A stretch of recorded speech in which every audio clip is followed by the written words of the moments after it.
justement parce qu'il y a des disparités qu'on a besoin justement de réunir toutes les preuves pour qu'on puisse voir exactement, comme on l'a dit tout à l'heure, quelle est cette convergence-là qui nous permet de tracer la carte de la situation alimentaire du pays.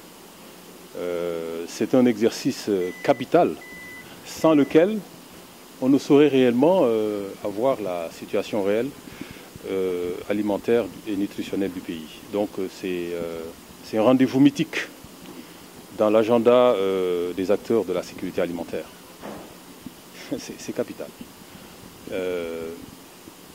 C'est tous les 6 mois, donc c'est un rendez-vous semestriel. On s'est réunis pour faire le point.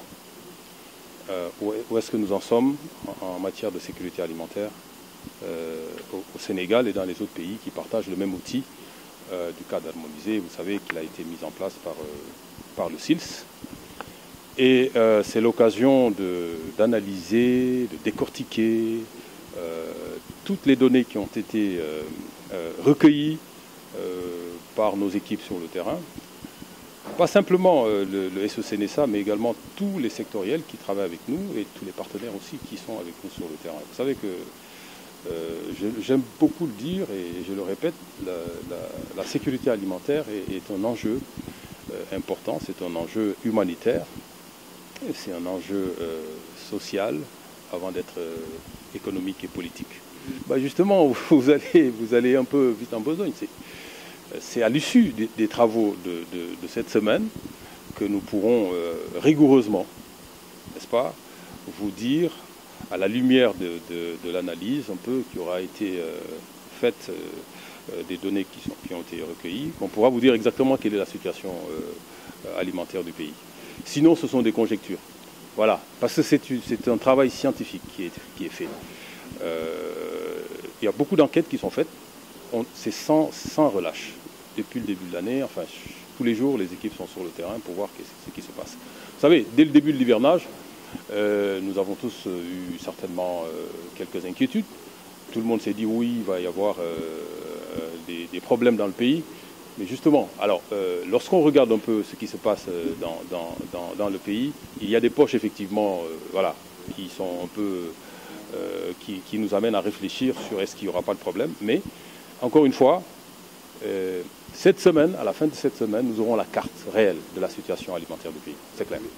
Bon, vous savez déjà qu'il y a un plan d'urgence qui a été élaboré justement après le cas d'harmonisé, le dernier cas d'harmonisé. Le dernier cas d'harmonisé avait indiqué un certain nombre de départements. Il y en avait 6, vous les connaissez certainement. Les 4 du nord et puis les 2 de l'est. Donc Matam, Podor, Kanel, Ranérou et puis Tambacounda, Goudiri. C'était un peu les départements qui avaient été identifiés comme les départements à risque. On n'attend pas que le risque s'installe pour agir. Et le SECNSA, avec tous ses autres partenaires, avait élaboré un plan d'urgence très clair qui apporte des solutions à la situation alimentaire humaine, mais également à la situation alimentaire du bétail.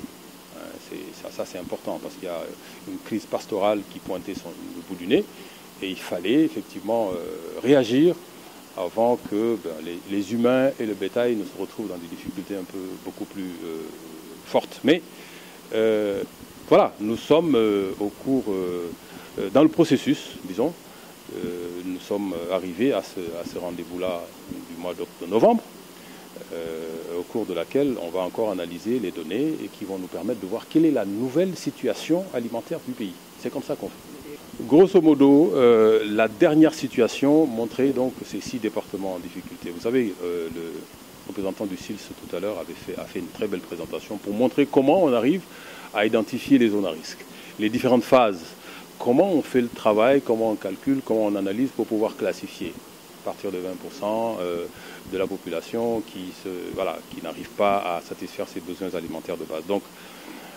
cette cartographie, la dernière cartographie, nous a permis de dégager un budget, n'est-ce pas, pour accompagner ces populations en difficulté. Il y avait, disons, à peu près 48 000 ménages, 380 000 à peu près personnes. Donc on connaît les ménages, on connaît le nombre de personnes. C'est un ciblage qui permet d'aller en profondeur pour donner un nom un peu à ces ménages-là, des figures. Et c'est comme ça que l'État se déploie. L'État ne se déploie pas tout seul. L'État va se déployer avec ses partenaires, le PAM, la FAO, tous les autres qui nous accompagnent, les ONG, les bilatéraux, les multilatéraux, qui nous accompagnent en fait dans cette lutte contre l'insécurité alimentaire. Et ce travail-là a été fait. Maintenant, étant donné que nous sommes un pays sahélien qui subit de plein fouet justement l'irrégularité des pluies, parce que c'est un des facteurs majeurs de l'insécurité alimentaire, il est important qu'on ne s'en tienne pas simplement à une seule analyse, on continue à le faire jusqu'à ce qu'on puisse trouver, n'est-ce pas, la recette magique, je ne sais pas si elle existe d'ailleurs, pour qu'on construise la résilience. Vous voyez que de plus en plus on parle de résilience. Comment construire la résilience de nos ménages au lieu de continuer simplement à apporter une aide humanitaire.